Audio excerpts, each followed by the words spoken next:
Bonjour, je suis Xiong Yu, je suis postdoctorant au sein de l'équipe biostatistique en grande dimension pour la sécurité du médicament et de la génomique du CSP. Aujourd'hui, je présente l'une étude qui a été faite dans le cadre de ma thèse doctorale, encadrée par Pascal Superbiter et Ismail Ahmed. L'étude intitulée Évaluation de méthodes statistiques pour la prise en compte des facteurs de confusion non mesurés, étude empirique sur les médicaments pris au cours de la grossesse et le risque de prématurité.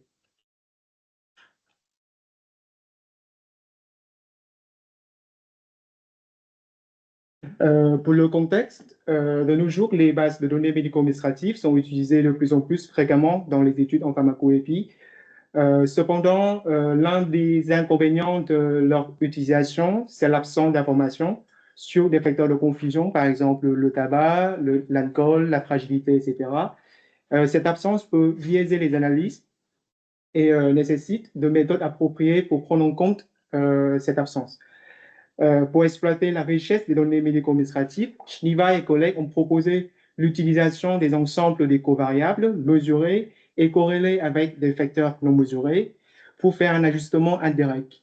Et ils les appellent des proxys des facteurs non mesurés. Et en s'appuyant sur cette idée, ils ont proposé la méthode de score de propension en grande dimension, le HPPS pour High Dimensional Propensity Score. Jusqu'à présent, le HPPS est la méthode fréquemment utilisée pour traiter spécifiquement ce problème. Cependant, il est possible d'adapter le principe d'utiliser les proxys à d'autres méthodes comme la G-computation ou la méthode Targeted Maximum Likelihood Estimation, c'est une estimation doublement robuste, aux données de rang dimension pour résoudre le problème lié aux facteurs de confusion non mesurés. Cependant, cette adaptation reste peu mise en œuvre jusqu'à présent. Et dans la littérature actuelle, la plupart des études d'évaluation reposent sur des bases de données simulées en l'absence de facteurs de confusion non mesurés. Donc, l'objectif principal de cette étude, c'est de comparer les performances de trois méthodes, le score de propension, la G-computation, la TMLE, dans un contexte de sélection de variables automatisées en grande dimension sur des données médico-administratives SRED du SNDS. La comparaison repose sur un ensemble de médicaments de référence oublié dans le contexte du risque d'accouchement prématuré et la consommation médicamenteuse au cours de la grossesse. Pour les données, on a utilisé une extraction des données du SNDS, des grossesses dont la date de conception est comprise entre janvier 2011 et décembre 2014. On a exclu les grossesses de moins de 22 semaines d'aménorrhée parce que ce sont des fausses couches par définition. On a exclu aussi des grossesses qui ont une durée inconnue. En fait, ce sont les grossesses qui n'ont pas d'informations sur la semaine gestationnelle ou le délai depuis les dernières règles sur le SNDS. Dans les analyses pour chaque grossesse, on a considéré trois périodes d'exposition. T0 pour 3 mois avant la conception, T1 pour 3 mois après la conception et TBD pour 3 mois avant l'accouchement. On a fait cette approche pour éviter le fait qu'une grossesse qui dure plus longtemps a une probabilité d'être exposée plus élevée. Notre événement d'intérêt, c'est l'accouchement avant la 37e semaine d'aménorrhée. Autrement dit, c'est pas un accouchement prématuré. L'exposition d'intérêt, c'est l'exposition à l'un des médicaments de référence, ATBD. Et pour les médicaments de référence, il s'agit d'un ensemble de médicaments publiés dans une étude précédente de Domegui et collègues concernant le risque d'accouchement prématuré et la consommation des médicamenteuses au cours de la grossesse. Il y a 42 médicaments de référence négatifs. Ce sont des médicaments qui n'augmentent pas le risque d'accouchement prématuré d'après la littérature. Et il y a 13 références positives qui sont des médicaments qui augmentent le risque. Pour les variables utilisées, on a utilisé trois variables socio-démographiques. C'est l'âge maternel, le statut de CMUC et l'indice territorial de déprivation sociale, FDF. Tous les délivrances de médicaments pendant un an avant la conception sous la forme de code ATC à 5 digits. 18 maladies et conditions survenant au cours de la grossesse. Ces maladies et conditions peuvent être spécifiques ou non de la grossesse. On a exclu des variables qui concernent moins de 100 grossesses pour exclure des variables rares. Et pour les médicaments, une grossesse est considérée comme exposée s'il y a au moins une délivrance enregistrée pendant la période d'intérêt. Et en fait, parce que dans nos analyses, la taille de la base de données est très importante, on a mis en œuvre une approche pour réduire la taille. En fait, on l'appelle la réduction de dimension. On a utilisé la formule de Proust, dont je vais parler tout à l'heure, pour sélectionner 500 covariables à partir des variables liées aux médicaments et liées à la comorbidité, avec 3 variables socio-démographiques pour chaque médicament de référence. Maintenant, je vais parler de la première méthode étudiée. Le score de propension, par définition, c'est la probabilité d'être exposé, conditionné sur les variables mesurées à l'inclusion. Ces variables sont supposées comme des facteurs de confusion potentiels par les experts. Et en utilisant le score de propension, on peut éliminer les effets des facteurs de confusion mesurés. Pour atténuer les effets des facteurs de confusion non mesurés, on peut utiliser des ensembles des covariables mesurés dans la base et corrélés avec des facteurs non mesurés. Et Shinba et collègues les appellent des proxys des facteurs de confusion non mesurés. Et en s'appuyant sur ce principe, ils ont proposé le score de propension en grande dimension. Et vous pouvez voir ce schéma qui résume la procédure du HDPS. Une étape importante de cette procédure, c'est de prioriser les covariables en utilisant la formule de Proust. On peut voir cette formule en annexe si ça vous intéresse. Mais en gros, cette formule nous permet de prendre en compte de manière simultanée l'association entre une variable candidate avec l'exposition d'intérêt et l'événement d'intérêt. Et du coup, ça nous ça nous donne une quantité qui reflète le potentiel de biaiser l'association d'intérêt de cette variable candidate, qui nous permet ensuite d'ordonner les covariables en fonction de leur potentiel de biais. Et on va sélectionner les variables les plus potentielles pour construire le score de propension. Ça, c'est l'idée. Cependant, en fait, bien que la formule de Proust considère de manière simultanée l'association entre la variable candidate avec l'exposition et l'événement, il existe un risque d'inclure les variables qui ne sont pas associées ou qui sont peu associées à l'événement d'intérêt, parce qu'en fait, on inclut un grand nombre de covariables pour cette méthode. Et la littérature a montré que l'inclusion de ces variables peut abîmer les performances du score de propension.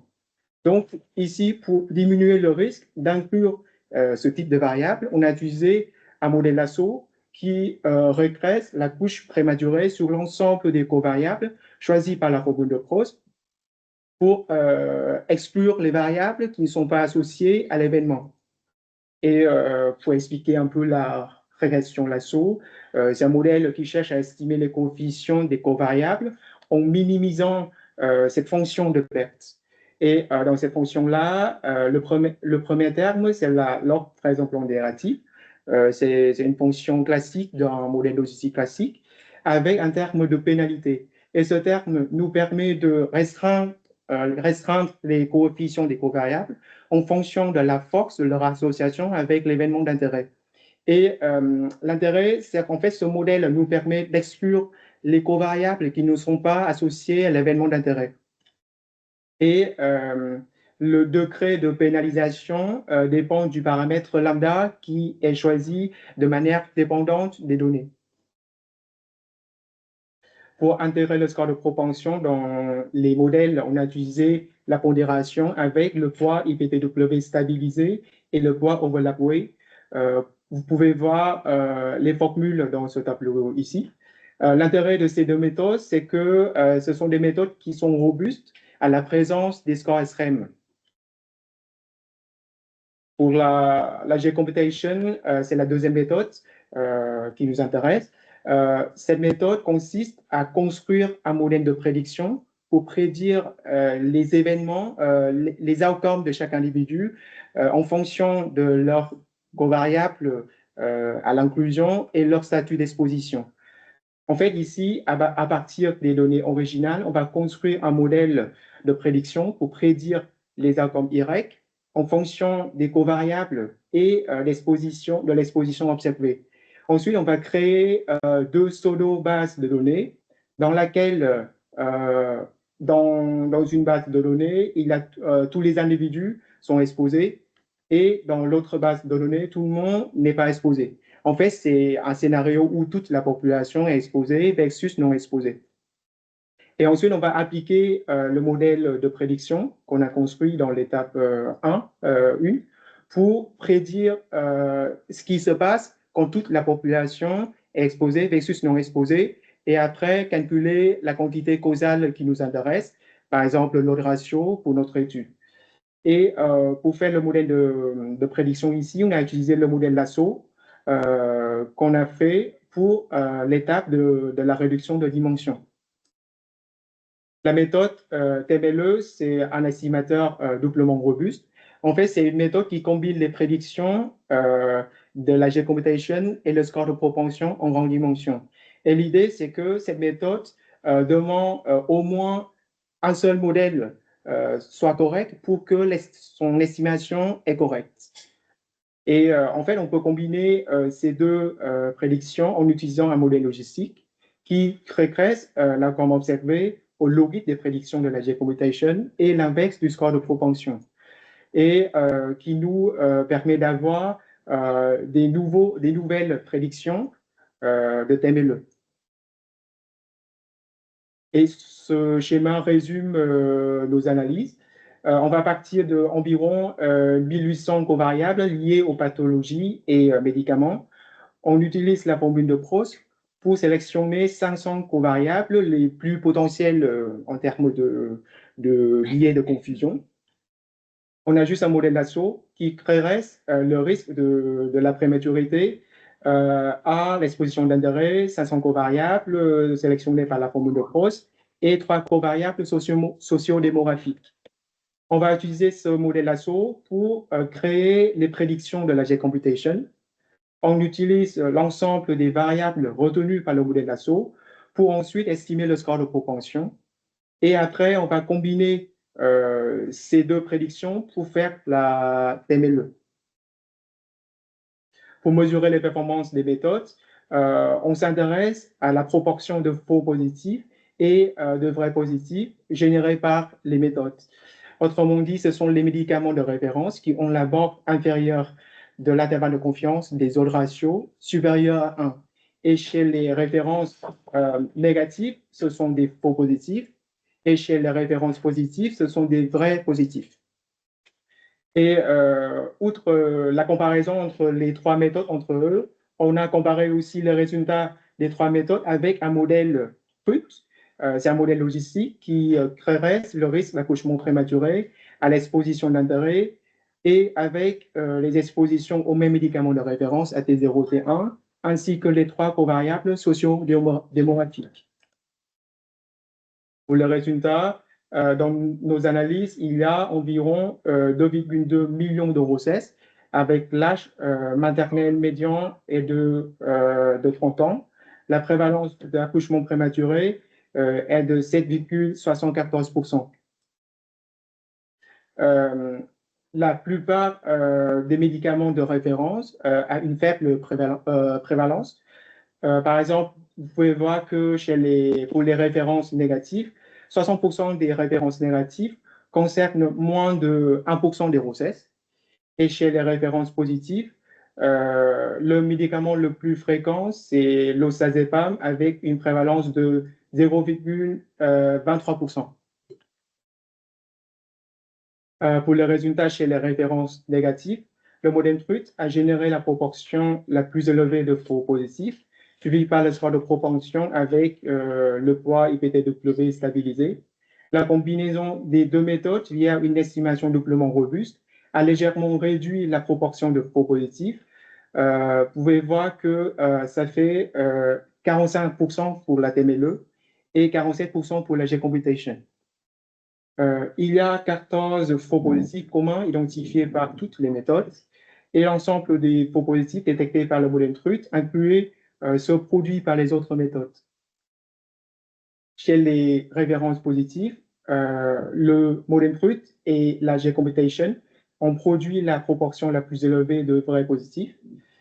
Le score de propension avec overlap weight a conduit à la proportion la plus faible. La G-computation et le modèle truth ont identifié le même ensemble de vrais positifs, et cet ensemble inclut tous les vrais positifs détectés par les autres méthodes. En termes de discrimination, ce RAPI représente la distribution des logs de ratio estimés par les méthodes chez les témoins, chez les références positives et négatives. On peut voir que globalement, toutes les méthodes étaient capables de discriminer les références négatives des références positives, parce que les références positives ont reçu généralement des estimations plus élevées que celles des références négatives. Et parmi les méthodes, la G-computation semble produire des distinctions plus nettes avec un chevauchement moindre. Pour la discussion, dans nos analyses, toutes les méthodes étaient capables de diminuer le biais dans l'estimation de l'effet du médicament. La G-computation a donné les meilleures performances avec une mise en œuvre simple dans le cadre d'un événement binaire. On peut voir que le nombre de faux positifs dans ces analyses reste relativement élevé, ce qui réside dans la construction de l'ensemble des références négatives. En effet, à l'origine, nos médicaments de référence étaient signaux générés par les méthodes de détection en pharmacovigilance. Donc, on peut supposer que ces médicaments ont des sources de biais assez particulières et assez importantes. En fait, à tel point que certaines méthodes ne sont pas arrivées à éliminer le biais de ces médicaments. En fait, ce sont les médicaments un peu compliqués, plus compliqués que les autres médicaments. Par exemple, dans les références négatives, on peut voir que la progestérone et l'hydroxyprogestérone sont des médicaments qui sont souvent prescrits à des femmes qui présentent un risque élevé d'accouchement prématuré. Donc, on peut en fait, il y a une doute d'un biais de sélection persistant ici. Néanmoins, malgré la présence du biais résiduel, on peut voir une amélioration du contrôle de biais qui est illustrée par une diminution des ratios estimés chez les références négatives par toutes les méthodes. Concernant les médicaments identifiés comme négatifs, un des facteurs qui impacte cette classification, c'est la prévalence. En effet, une faible prévalence peut conduire à un large intervalle de confiance et donc une association non statistiquement significative, ce qui est particulièrement vrai pour les faux négatifs. Parmi les méthodes, la G-computation a produit des intervalles de confiance plus étroits que les autres méthodes, même pour les médicaments rares. Et on a remarqué que cette méthode, dans nos analyses, a été moins affectée par les expositions rares par rapport aux autres méthodes. Dans notre étude, les performances de la TMLE étaient inférieures à celles de la G-computation et du score de propension, ce qui est inconsistant avec certaines études de simulation. Pour expliquer ça, en fait, on remarque que ces études de simulation ont souvent pour objectif de démontrer la double robustesse de la TMLE au regard d'une mauvaise spécification des modèles, mais pas en présence de facteurs de confusion non mesurés. Donc, très souvent, dans ces études-là, ces trois méthodes ont été comparées dans un contexte où il n'y a pas de facteurs de confusion non mesurés, et la TMLE repose toujours sur au moins un modèle correct, soit le score de propension, soit la G-computation, tandis que la G-computation et le score de propension reposent sur un mauvais modèle, ce qui explique la surperformance de la TMLE dans ces études de simulation. Mais en fait, en réalité, la validité des modèles n'est pas connue, en fait, parce qu'on ne connaît jamais la vraie valeur. La supériorité de la TMLE devient moins évidente. Et dans notre étude, la moindre performance de la TMLE semble être expliquée par les difficultés liées à la construction des scores de propension en présence des expositions rares. Un point à remarquer, c'est qu'en fait, ces analyses nécessite des ressources computationnelles importantes. On a lancé le calcul ici dans notre serveur local sur un serveur avec 100 cœurs de calcul et une mémoire vive de 1 TB. Et ça nous prenait 2 semaines de calcul pour toutes les analyses. Le facteur qui augmente le coût computationnel, c'est l'utilisation du bootstrap pour estimer la variance. Et le facteur qui diminue le coût computationnel, c'est la mise en œuvre de la réduction de dimension et l'utilisation du modèle ASSO. C'est une méthode qui est peu exigeante en termes de coût computationnel par rapport aux autres méthodes en machine learning. Pour les limites, la première limite, c'est que l'évaluation d'un grand nombre de médicaments nous oblige de standardiser les analyses. En fait, on utilise le même plan d'étude pour tous les médicaments, sachant qu'en réalité, on utilise un plan plus raffiné qui adapte à l'association d'intérêts. Et on a pris en compte seulement le biais de confusion, sachant qu'il existe peut-être d'autres biais résiduels dans les analyses. Cependant, ces limites affectent l'ensemble des méthodes de manière identique et ne semblent pas invalider les conclusions sur les performances relatives entre les méthodes.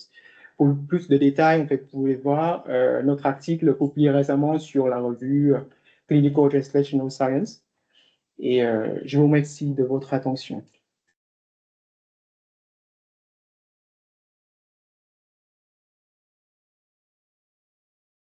Les questions? Vous pouvez me le titre des articles, s'il vous plaît? Ouais.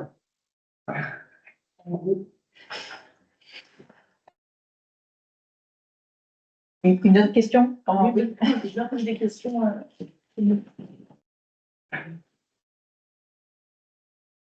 Merci beaucoup, je suis doctorante et ça m'intéresse beaucoup. En fait, nous, on s'intéresse à un score de handicap avec des proxys de handicap. Donc, si j'ai bien compris, c'est un peu même esprit. En gros, on a différents proxys de handicap et on voudrait voir qu'est-ce qui détermine finalement le fait de présenter un handicap. Et donc, c'est un score composite, quoi. Et donc, si j'ai bien compris, vous avez quand même finalement une variable à prédire qui est binaire, c'est-à-dire, oui, par exemple, dans le cas, c'est le score on a le handicap, on n'a pas le handicap. Et du coup, votre article, il vous aide aussi à identifier quelles étaient les meilleures méthodes finalement dans votre cas, et pas seulement aussi à identifier quels étaient les déterminants de la confusion, hein, c'est ça? Oui. Et du coup, vous faisiez les analyses avec des extractions. Vous ne les faisiez pas sur le portail SNDS, c'est ça?